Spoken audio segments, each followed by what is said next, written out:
Salut tout le monde, c'est Peanuts pour la deuxième partie en L30. On va voir si ça run aussi good que la première. Parce que la première partie, j'ai pris une cave en une demi-heure sur deux tables. Donc c'est évidemment un run good de fou. Ça fait du 78 big blind sur 100 environ. Enfin, donc évidemment, du très très run good. Ça aussi, tiens, ça me permet de rebondir sur ça. Quand vous avez une session, ou par exemple, vous gagnez une cave de l'heure ou quoi. euh, Souvent les gens disent ouais mais bon enfin je vais pas spécialement run good. Ben si vous avez gagné une cave de l'heure vous avez forcément run good parce qu'un bon joueur sur 6 tables gagne en moyenne un tiers de cave de l'heure. Donc c'est que vous avez run au final sur une heure vous avez vous run good trois fois plus que ce que votre gain normal sur une heure sur 6 tables. Donc essayez c'est bien de se plaindre quand on run bad, enfin c'est bien, c'est compréhensible de se plaindre quand on run bad, mais il faut aussi avoir une attitude responsable et un peu plus mature vis-à-vis de la variance. Et quand vous prenez une cave en une heure, ne vous dites pas non non mais j'ai pas run good. Si vous avez pris autant, c'est que vous avez forcément run good à un moment ou à un autre. Bon, ici mon roi dame c'est très très close. Je vais choisir le 6 bet, mais le check me dérangerait pas. En fait, vu que c'est un three-way, j'espère que le fish peut fold un petit peu plus. Et en fait, j'ai pas mal de cartes turn et river qui peuvent m'arranger. J'ai le roi, la dame, s'il y a un 10, j'aurai une carte par les deux bouts, un carreau, un flush draw. Donc je préfère 6 bet parce que j'ai quand même une main qui peut avoir vraiment pas mal d'equity selon les cartes qui tombent. Donc j'ai opté pour le 6 bet. Maintenant, c'était pas du tout automatique, quoi. Donc on est parti pour 35 minutes de vidéo en tout ensemble.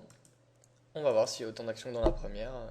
Mais, euh, mais en tout cas, sur Winamax, c'est vrai qu'il y a beaucoup d'actions sur des tables. C'est assez plaisant de faire des vidéos, puisque en live, à la fois, on a beaucoup d'actions sur deux tables, à la fois, on a le temps de commenter aussi. Quand il se passe rien, je peux reprendre les mains que j'ai vues. Donc, c'est vraiment intéressant.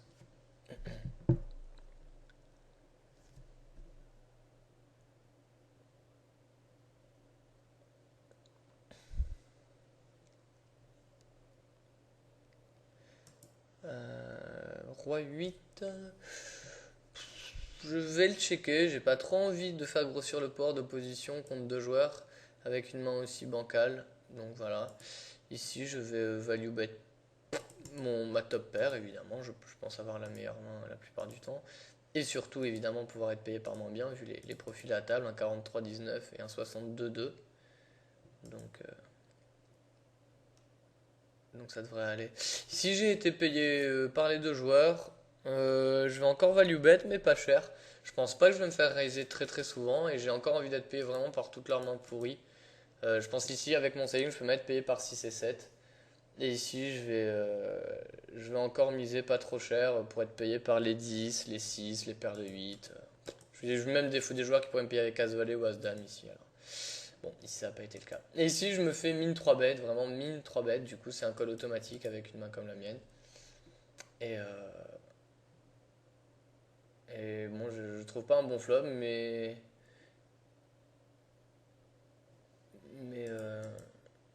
j'hésite à insta min raise bluff. Mais je pense que c'est pas très solide. Je vous conseillerais pas forcément de le faire. Donc je pense que si il s'y bet, je vais quand même checker. Si, je vais quand même fold. Il a hit check, mais je vais pas miser moi, non, moi pour autant. Parce que pas mal de joueurs ici. J'ai vu pas mal de fiches checker leurs as ou leur bonne main hors de position. Puis même s'il a une main genre roi, roi, dame, dame, valet, valet, il va pas lâcher. Donc voilà, c'est pas grave. J'ai payé son mine 3 bêtes en espérant toucher une grosse main. Je l'ai pas touché, je l'ai pas touché. Voilà, il n'y a pas de souci. Vous voyez ici, il met pote juste à la turn, donc ça me laisse vraiment penser que mon read était bon sur le fait qu'il a souvent un as qu'il a slow play au flop ou même mieux, c'est-à-dire à un 7 ou paire d'as. Ici je check évidemment, flop très très drawy, je l'ai complètement raté, donc pas envie de m'embêter dans ce pot. Et je vais folder tout sagement.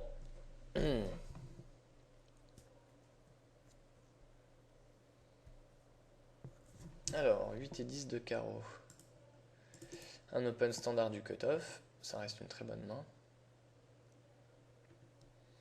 Payé deux fois par les deux fiches et je flop un trip donc c'est. Ah non, par le reg aussi, donc je suis dans un three-way pot. Finalement un très beau flop, ici je vais s'y bet pas trop cher. Il y a la quinte, enfin un tirage quinte possible avec 6. Si j'ai une stack call, on ne me mettra jamais sur un 8 si j'ai une stack call. Bon, évidemment, le 7 de trèfle est une très mauvaise carte qui fait rentrer la couleur, mais je vais quand même call encore parce que je peux faire full et que le joueur peut très bien avoir une main comme 10-10 avec le 10 de trèfle, 9-9 avec le 9 de trèfle. Il peut aussi avoir une main comme 8 et 9, vu qu'il a collé en small blind. Et si je vais check, je déguise la force de ma main et je fais carré. Non, je rigole bien sûr, mais. Donc ici, ce qui nous intéresse, c'est qu'est-ce que peut avoir le joueur Akira. Je pense qu'au mieux du mieux, ici, il a une main comme paire de 10. Donc je vais pas miser très cher. Essayer de le faire payer. Ça perd 10, je pense qu'il va fold assez souvent malgré tout. Donc je me Enfin, faut pas, c'est pas un spot où il y a beaucoup à se prendre la tête pour le sizing parce que c'est assez clair qu'il a soit à peu près rien, soit une mauvaise main. Il y a très très peu de chances ici qu'il ait checké deux fois un full ou une quinte ou même une flèche évidemment.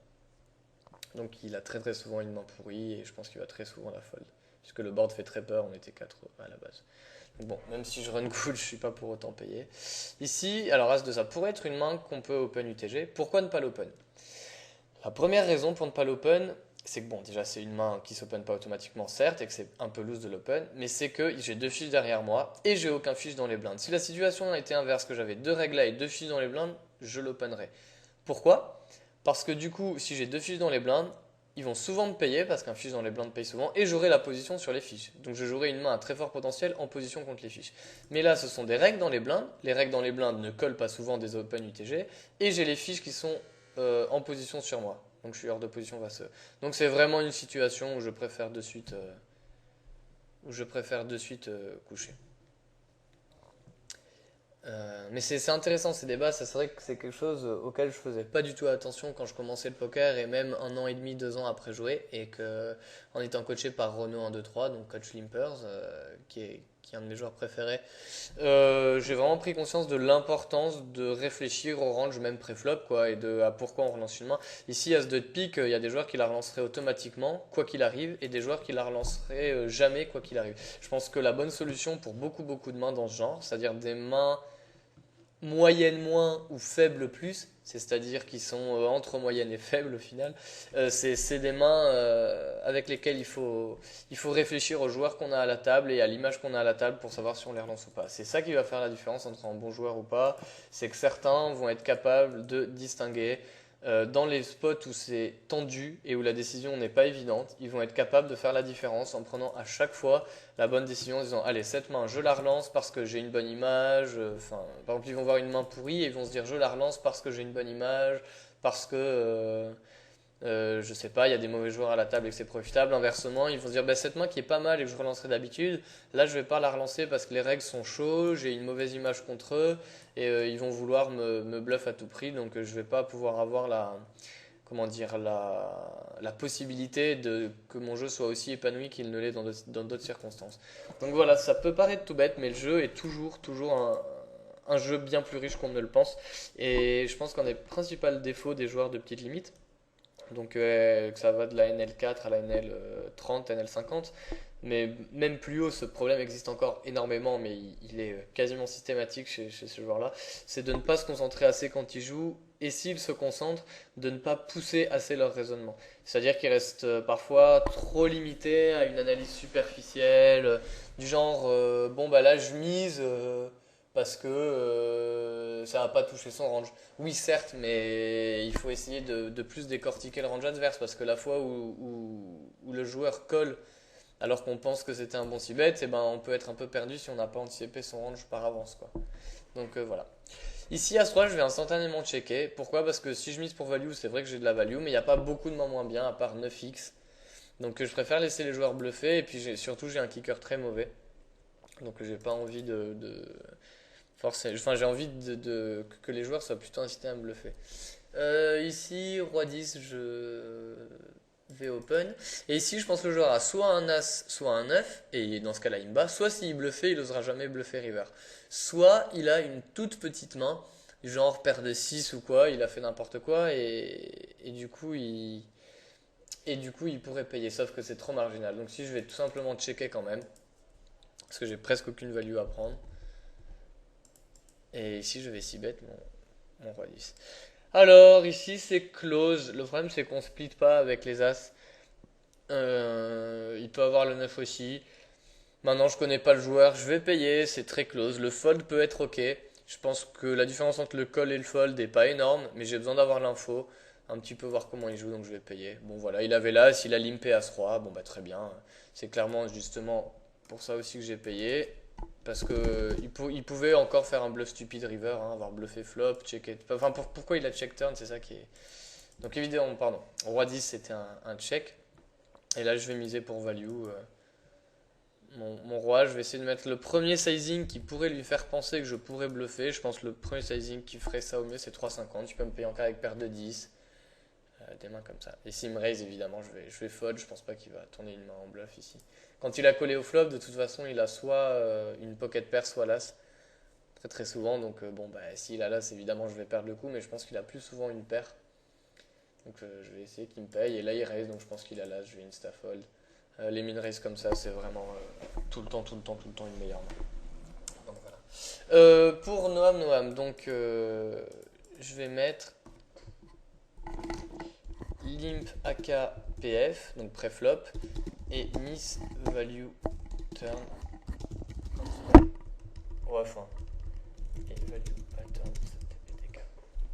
Voilà, donc ça c'est vraiment quelque chose d'assez important quand vous voyez des joueurs qui font un peu n'importe quoi, c'est-à-dire que là on peut regarder la main, enfin ça n'a pas trop de sens ce qu'il a fait. Euh, il limp AK, donc déjà évidemment c'est horrible, il touche une top pair, bon là il bet c'est normal, et puis turn il check. Alors pourquoi il check, on sait pas, il a top pair, top kicker, et il check. Bon, c'est pour ça que je me disais qu'il pouvait faire un bluff stupid river, des fois ce sera le cas, des fois non. Donc je vous dis, je pense que la différence sur le long terme entre le bet et le check est vraiment. Pardon. La différence sur le long terme entre le check call et le check fold est pas énorme, donc ça me dérange pas du tout ici de call, surtout que ça me permet d'avoir une info sur lui. Donc voilà, apparemment il est capable de checker turn des TPTK, enfin des mains énormes. Donc c'est plutôt quelqu'un, si il commence à miser cher, je pense qu'il aura très souvent double paire ou mieux. Donc on va essayer de pas s'enflammer contre un joueur comme ça. Donc là, depuis tout à l'heure, je break even hein, sur les tables. J'ai gagné quelques petits pots, j'en ai perdu d'autres. Break even, évidemment, ça veut dire je suis à plus ou moins zéro sur la session jouée, sur cette deuxième partie. Mais bon, je reste actif à la table, je fais des calls, des petits moves, c'est important. C'est important de ne pas avoir une image de nid complet. On peut être serré pré-flop et avoir une image de joueur assez actif parce qu'en fait, à chaque fois qu'on joue un pot, on se débrouille à être relou pour l'adversaire ou à aller souvent au showdown, c'est-à-dire à l'abattage. Euh, mais c'est vrai qu'il ne faut pas non plus être un joueur trop ce qu'on appelle fit or fall, c'est-à-dire qu'il soit suit, soit couche s'il a rien du tout. Il faut essayer d'être un tout petit peu pénible à jouer, être un petit peu créatif, sans non plus se mettre à faire n'importe quoi, bien sûr. Mais je pense que c'est toujours important de garder une sorte de créativité, quoi.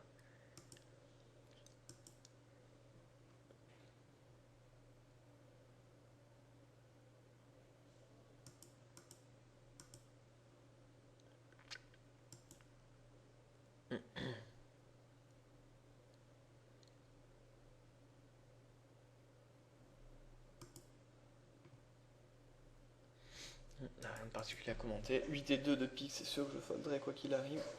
Donc Simal et Ox, c'est un joueur régulier. Il a l'air un petit peu serré quand même. 17-10 en 5 max, c'est vraiment très très serré même. Bon, il n'y a que 43 mains, mais il peut être peut-être un peu plus loose, mais même sur 43 mains, c'est quand même serré. Et pareil pour Redondonneuf. Donc on va marquer un peu ces joueurs-là. Des Purple, ils commencent à être 44-21 sur 60 mains, c'est quand même pas mal, c'est un peu des stats fishy. Donc je vais le noter, c'est trop loose.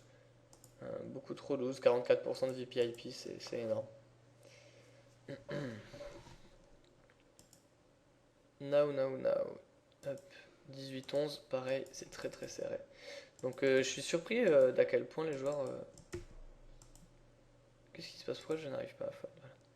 Je suis surpris d'à quel point les joueurs sont tight quand même. Là, les réguliers à cette table. Enfin, là, j'ai deux fiches et deux règles très tight par table. Donc, c'est vraiment des tables excellentes. Là, hein. Si vous pouvez avoir que des tables comme ça, c'est pareil. C'est-à-dire que les joueurs sont très serrés, donc vont pas nous embêter. C'est-à-dire qu'ils vont souvent soit coucher, soit ouais, voilà, c'est ça, soit coucher, soit s'ils continuent dans le coup et qu'ils se montrent agressifs, ils auront souvent du jeu. Et les fiches, eh ben, on va pouvoir se faire plein de sous contre eux. Évidemment, ça aurait été idéal d'avoir la position sur les fiches. Là, on est hors position contre les deux fiches. Mais bon, ça reste quand même extrêmement, extrêmement rentable. Sans aucun souci.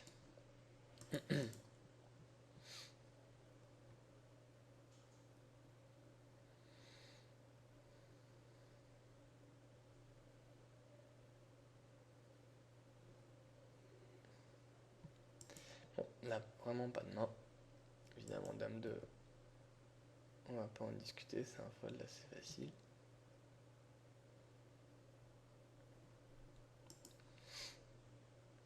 Toujours, je préfère insister plutôt que de ne pas le faire. Toujours rester très très solide sur les folds pré-flop. Et patient. Pas commencer à se laisser guider par la frustration. Là par exemple, vous voyez, c'est un exemple assez intéressant ce qui s'est en train de se passer. J'ai pris une cave très rapidement sur la première session. Là, ça fait un quart d'heure qu'on joue et il se passe rien. Je suis à zéro, il n'y a pas eu de coup vraiment intéressant. L'argent n'a pas volé dans un sens ou dans l'autre. Et on pourrait être tenté d'aller chercher l'action en commençant à créer des situations un peu folles, de 3 bêtes et tout. Mais non, non et non. Le poker est un jeu où il faut être très patient. Être patient, ça ne veut pas dire euh, ne jouer que ses cartes. Ça veut dire ne jouer que dans des spots qui sont intéressants. Être patient, encore une fois, c'est savoir trouver le bon moment pour agir. Et parfois, pendant une demi-heure, et même bien plus, il n'y a presque aucun coup intéressant soit à voler, soit à rentabiliser. Et ben, dans ce cas-là, pas de souci, on s'arme de patience et on reste solide. C'est vraiment, vraiment la qualité la plus importante à mon sens. Euh, et c'est ce qui ressort j'ai dû coacher, je sais pas, j'ai dû coacher vraiment presque une centaine d'élèves quoi, en 2 ans. Et c'est clairement la chose qui m'apparaît la plus évidente en fait, que les joueurs pensent arriver en ayant des problèmes techniques.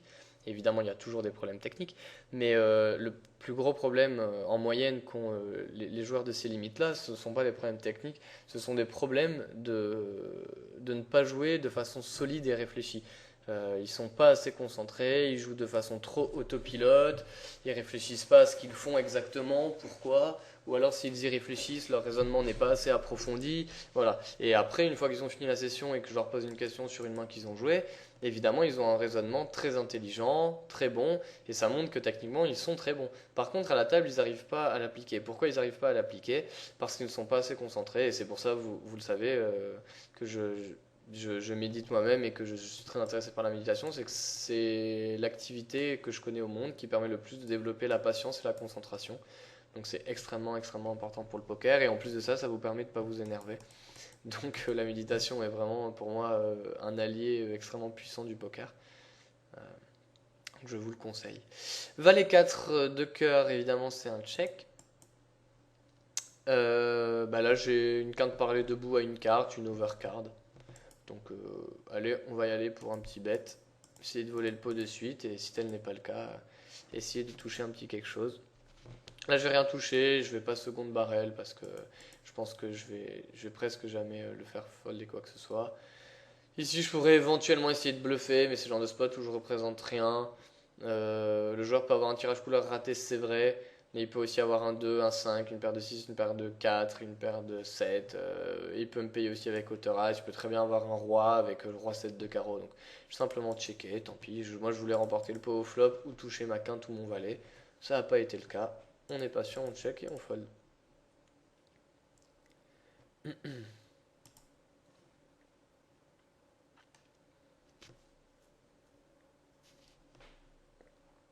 Donc là, on n'est plus que 4 joueurs à la table de droite.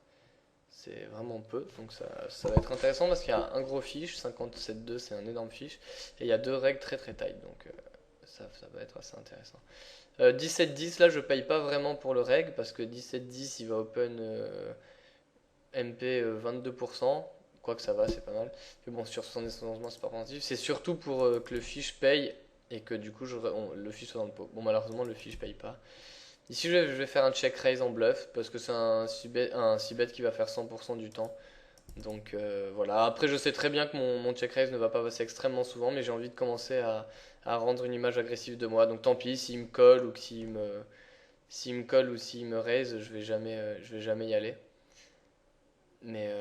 Enfin, je vais jamais continuer, mais voilà, je pense que c'est important. Et au cas où il me paye avec une main comme 10-10, valet-valet, roi-roi, dame-dame, et que je chatte mon as, ça peut être très très bon. Donc voilà, je sais que c'est pas un move forcément extrêmement EV+ sur le coup, mais c'est un. Donc là, évidemment, j'ai abandonné mon bluff, mais c'est un bluff qui me permet d'instaurer une certaine dynamique à la table pour l'avenir qui m'intéresse. Et au cas où il fold, c'est toujours bon parce qu'il va me laisser tranquille. Donc voilà, entre les fois où il fold, entre les fois où il colle mais que je touche mon as, et les fois où, bah, comme ça s'est passé, j'abandonne complètement le pot, dans tous les cas, je saurais tirer ça à mon avantage. C'est-à-dire que bah, s'il fold de suite, c'est très bien évidemment pour des raisons évidentes. Si je touche mon as et que je gagne le pot contre dame-dame ou quoi, ça va le tilter et c'est toujours bien. Et si je fold, lui va avoir une image de moi comme quelqu'un d'étant très agressif. Et en fait, je vais arrêter d'être agressif contre lui et je vais lui faire plus de value bet. Donc voilà, c'est quelque chose que je fais de temps à autre. Et ici sur 7 de 2, bah, c'est le problème d'un flop aussi dry, c'est que il sait que je représente rien. Donc il a pu éventuellement me coller un peu life, mais je pense pas qu'il m'ait payé avec juste deux overcards. Sur 7 de 2, je pense pas qu'il m'ait payé non plus avec roi dame ou quoi. Je pense qu'il avait au minimum une main comme as dame, et c'est très rare, à mon avis, il avait surtout une pocket pair. Il pouvait évidemment avoir touché le trips ou le full.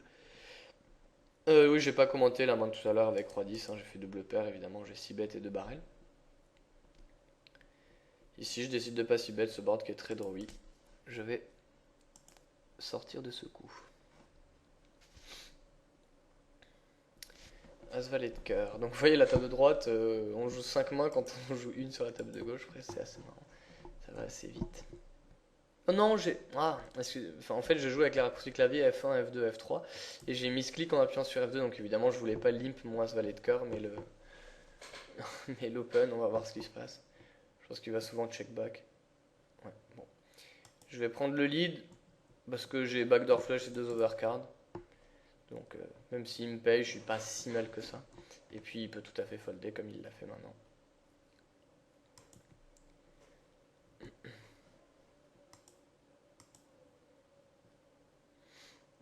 Allez, il nous reste à peu près 13 minutes. On va essayer de voir si on peut gagner un gros pot, parce qu'on n'a pas gagné un seul gros pot pour l'instant.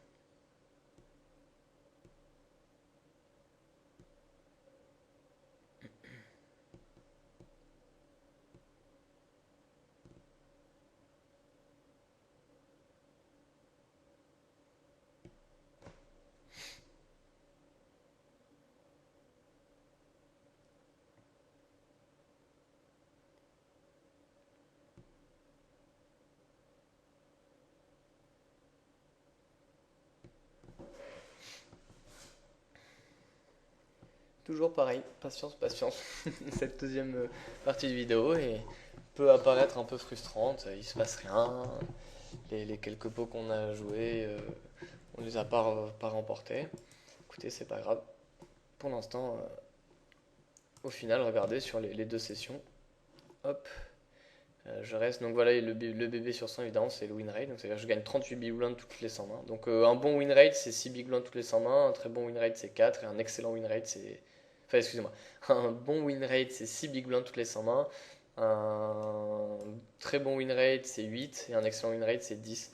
Donc là, vous voyez que je suis à 38. Donc au final, sur les deux sessions, enfin, c'est parfait. Il n'y a pas de raison d'être frustré. Tout se passe parfaitement, quoi. Donc c'est pas parce que là, depuis quelques minutes, c'est frustrant qu'il faut paniquer. Là, évidemment, c'est un fold. Et pareil, quand vous runez bad, il faut pas non plus vous dire oh là là, normalement, un bon win rate, c'est 6 big blinds sur 100, et là, je suis à moins 98. Enfin, ça n'a pas de sens, évidemment. Il faut toujours penser long terme. C'est sur des dizaines et même plus raisonnablement des centaines de milliers de mains qu'on qu'on peut avoir une petite approximation de notre win rate, mais même pas en réalité, puisque comme on met beaucoup de temps à jouer 500 000 mains, et ben entre temps on a progressé, donc notre win rate n'a rien à voir. Donc en fait, il faut pas trop se concentrer sur le win rate, il faut se concentrer sur l'instant présent et la qualité de notre jeu, c'est le plus important. Donc à 5 ici, c'est un open tout à fait standard en small blind. Bon, bah je flop top pair, on va value bêter ça. Il peut nous payer avec des tirages puller, des pocket pairs. S'il nous paye avec un as, c'est un peu chiant parce qu'on a un très mauvais kicker, mais bon. Je vais encore bêter turn.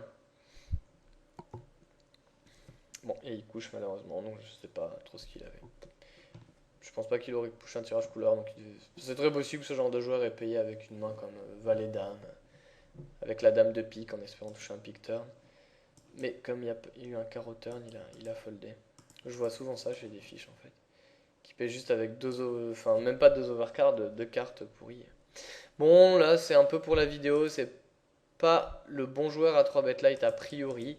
Mais bon, on n'a pas beaucoup. Je crois qu'on l'a jamais 3 bet lui. Et il open du cutoff, donc il peut très bien avoir une mauvaise main. Voilà, il couche. Mettre un petit peu d'action. Je préfère 3 bet un joueur qui serait pas 19-13, mais qui serait au moins 20-16.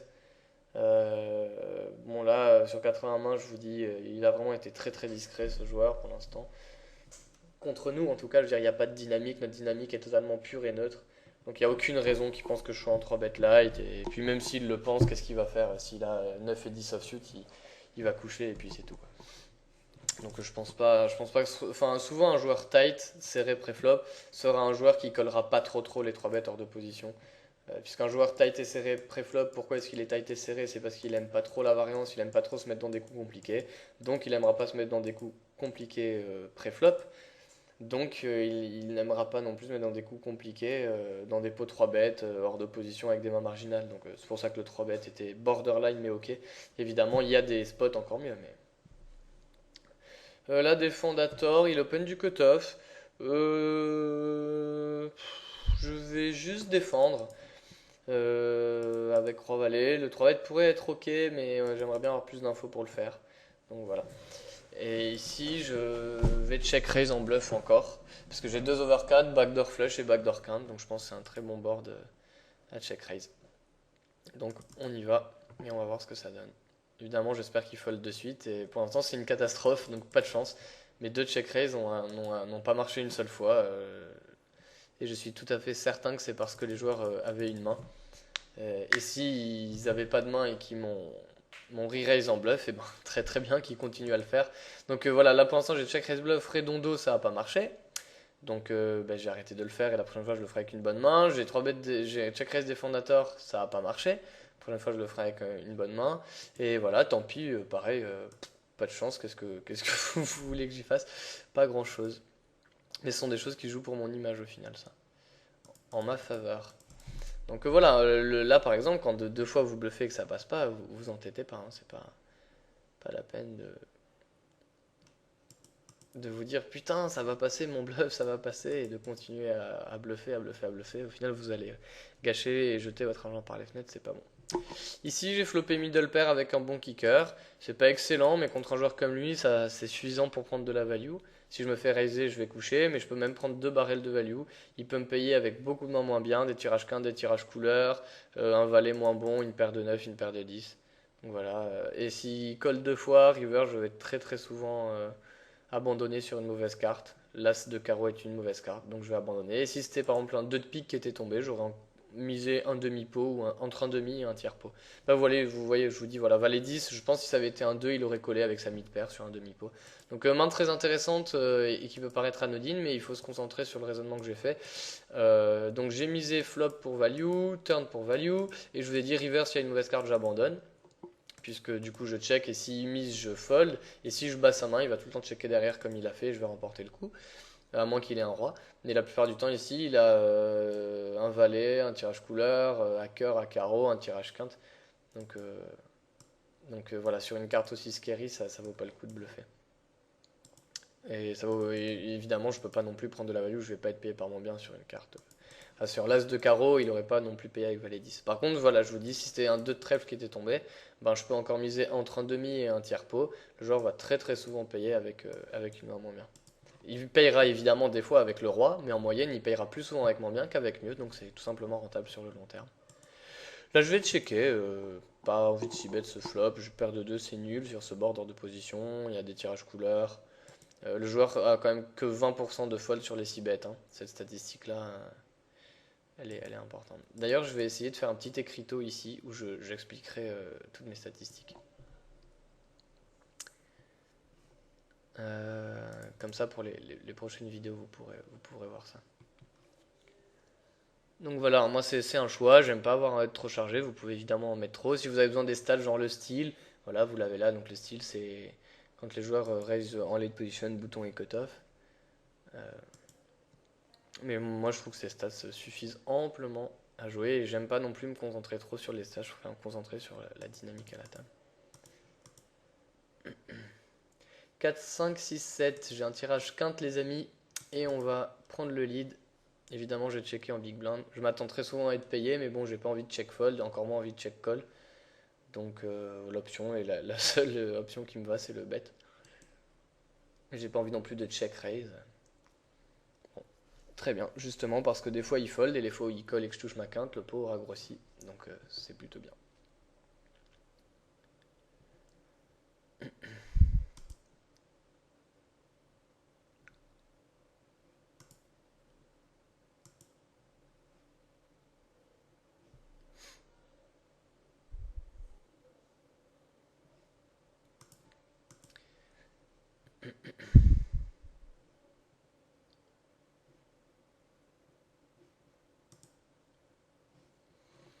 As-9 évidemment, c'est un fold parce que le joueur est trop nit.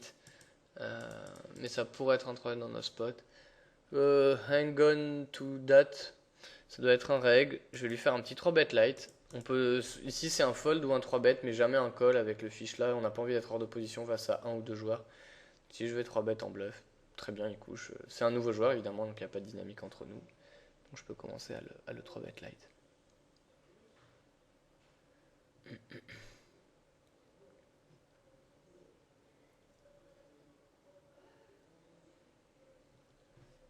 Là je vais pas continuer à le 3 bet light, et là c'est un fold bien évidemment.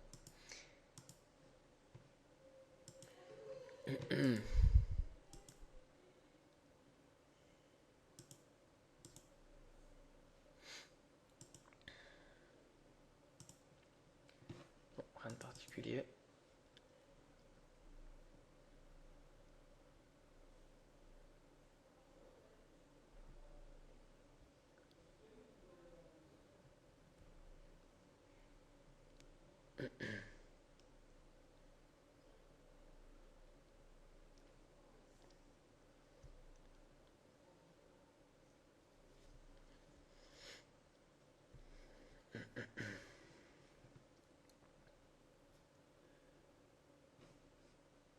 Bon, paire de 2. Évidemment c'est un open, j'open toutes les pocket paires de toutes les positions.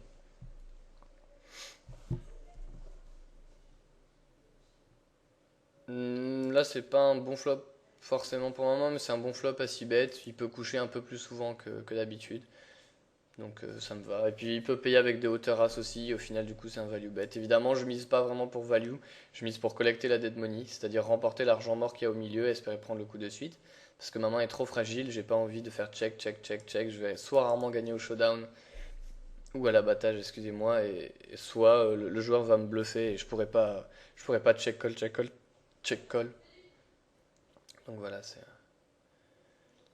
c'est pour ça que je préfère faire un 6 bet, espérer remporter le pot de suite. Puis si le gars monte trop de résistance, par exemple s'il me colle flop et que je me retrouve tout bête à la turn, bah, je vais souvent checker turn. S'il check derrière, tant mieux. S'il mise, tant pis, j'abandonne le coup, quoi. Sans trop de remords.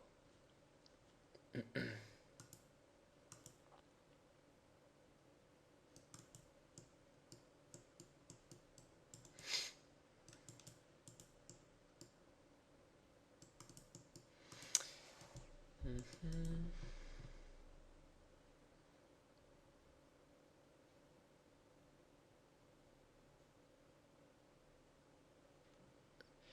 Bon, écoutez, faire un petit dernier tour de table. Toutes les tables, toutes les tables s'absentaient à la prochaine big blind. Là, je vais call. Non, en fait, excusez-moi, sinon on va dépasser. Je vais, euh, je vais m'absenter après, enfin, je fais encore une main sur chaque table, donc celle-ci plus d'autres. Et après, on va s'arrêter. Là, je vais juste checker avec mon As-3 de cœur. J'ai pas envie de faire grossir le pot et il y a trop de chances que les joueurs collent et je vais me retrouver hors de position avec une main quand même bancale, donc j'ai pas trop envie. Ici, il a checké. Je vais essayer de voler le pot en mettant 1-0-5. Je m'attends à ce qu'il check call de temps à autre, mais il peut abandonner de suite. Bon, voilà, très bien. On va jouer cette main là. Bon, bah, R8, je vais folder, donc m'absenter. Je vais jamais voler de small blind en big blind, je vais jamais 3 bet bluff, je vais jamais compléter. Donc c'est un fold. Et As-3, on va voir. Donc ici, ça se fait 35 minutes. Pas envie que ce soit trop long pour pas déconcentrer. Ici, fold aussi avec As-3, donc. Et on va voir la dernière main que je vais jouer.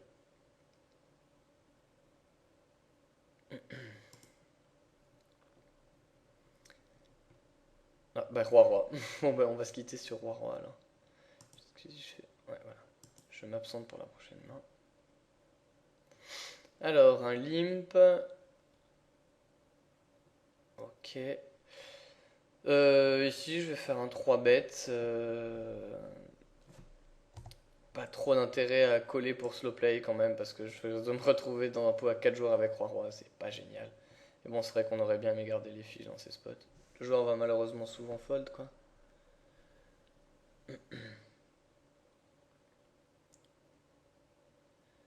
Ah non, il colle.